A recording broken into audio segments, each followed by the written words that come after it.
అంటే ఎందా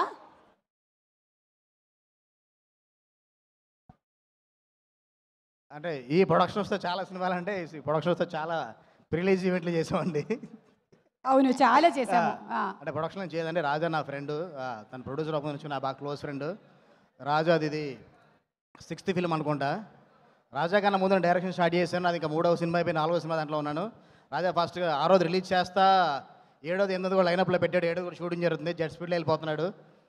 ఇలాగే డార్లింగ్ నువ్వు మంచి మంచి బ్లాక్ బస్టర్లు ఇస్తూ ఇలాగే ముందుకెళ్ళాలి. ఫస్ట్ టీజర్ ట్రైలర్ చూసినట్టే అండి నాకు సామాజిక వర్గం చూసినప్పుడు ఎంత పాజిటివ్ వైబ్ అనిపించిందో అంతకన్నా మంచి పాజిటివ్ వైబ్ అనిపించింది. సార్ ఆ డైరెక్టర్ కూడా ఉన్నారు, ఒకసారి పిలిచేస్తాను. సామాజిక వర్గమైన సాయిరామ్ అబ్బరాజు గారు ఒకసారి. రామ్ అబ్బరాజు కూడా ఇక్కడే ఉన్నాడు.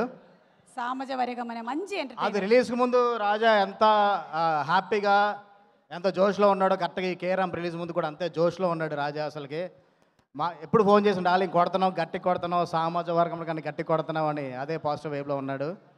డెఫినెట్గా ఇది దీవాళికి రిలీజ్ అయ్యి పెద్ద హిట్ అవ్వాలని కోరుకుంటున్నాను. అలాగే కిరణ్ బ్రదర్, అంటే మీ జర్నీ మామూలు జర్నీ కాదు. ఎక్కడ ఏ సపోర్ట్ లేకుండా ఇండస్ట్రీకి అలాగే మీరు కూడా వచ్చి ఇలా నిలబడి మిమ్మల్ని చూస్తూ ఉంటే నాకు రవితేజ గారు, నాని గారు గుర్తొస్తూ ఉంటారు. ఈడియట్ చూసినప్పుడు రవితేజ గారు ఒక ఎనర్జీ చూసి ఫిదా అయిపోయాం. అలాగే భలే భలే మగాడు వేసి సినిమా చూసినప్పుడు నాని గారి యొక్క ఇంత ఎనర్జీ ఉంది నాని గారు అనుకున్నాం.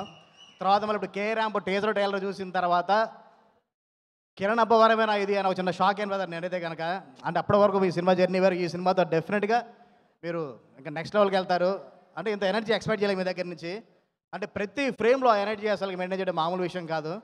డెఫినెట్ నాని గారిలాగా రవితేజ గారిలాగా మీరు కూడా చాలా పెద్ద లీగ్లోకి వెళ్ళాలని మనస్ఫూర్తిగా కోరుకుంటున్నాను. నెక్స్ట్ చాలా మంచి సినిమాలు చేయాలని కోరుకుంటున్నాను. అండ్ మా నరేష్ గారు సార్, మీ గెటప్ మామూలుగా లేదు సార్. అసలుకి ఏదైనా సినిమాలో వాడితే నెక్స్ట్ లెవెల్లో ఉంటుంది గెటప్. ఇది నరేష్ గారు ఉంటే సినిమా బ్లాక్ బస్టర్ అండి. అలా ఉంది బ్రెయిన్ భోషన్లో. అసలుకి ఆయన మా సాయి సామాజిక వర్గంతో అసలు అలా తీసుకొచ్చాడు.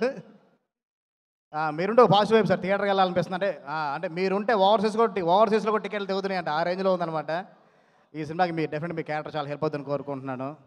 అలాగే హీరోయిన్ తనకు కూడా మంచి సక్సెస్ అవ్వాలని కోరుకుంటున్నాను. అలాగే టెక్నీషియన్స్ మా ప్రొడక్షన్ డిజైనర్ బ్రహ్మకర్లి, ఈ హాస్యతో చాలా అనుబంధం, మాతో అనుబంధం. అందరం చాలా మంచి క్లోజ్ ఫ్రెండ్స్. అలాగే చోటకే ప్రసాద్ అండ్ డిఓపి కూడా చాలా మంచి మంచి విజువల్స్ ఇచ్చారు. అలాగే చేతన్ భారద్వాజ్ బ్రదర్ అంతే ఎక్స్పెక్ట్ చేయలేదు బ్రదర్. ఎందుకంటే అంటే అసలు ఆ బీజిఎం అయితే ఎంత ఎనర్జీ ఉందంటే సాంగ్లు బీజిఎం అసలు నెక్స్ట్ లెవెల్లో ఉన్నాయి. అలాగే మా లిరిసిస్ట్ సురేంద్రకృష్ణ అన్నయ్య నెక్స్ట్ లెవెల్. చాలా కాలం తర్వాత కలుస్తున్నాం, త్వరలో కలిసి పని చేద్దాం. ఇంకా ఆల్మోస్ట్ అందరికీ చెప్పేసినట్టు మిగతా మర్చిపోయిన డైరెక్టర్ నాని. నాకు ఫస్ట్ కథ విన్నప్పుడు అండి మన ప్రసాద్ గారు మా ప్రొడక్షన్ డిజైనర్ బ్రహ్మ గారు ఫస్ట్ కథ విన్నారు ప్రొడక్షన్లో మన రాజా. తర్వాత అందరు టెక్నీషియన్స్ వింటున్నప్పుడు విన్న తర్వాత నాకు మా బ్రహ్మకర్లు ఒకటే మాట చెప్పాడు, డార్లింగ్ కథ వింటుంటే మన హరీష్ గారు కథ చెప్తుంటే ఎలా ఉందో అంత ఎనర్జీ చెప్పాడు డార్లింగ్. అసలు మాడ్యులేషన్ ఒక్కొక్కరికి క్యారెక్టర్స్ కూడా మాడ్యులేషన్లో చెప్పాడని చెప్పాడు.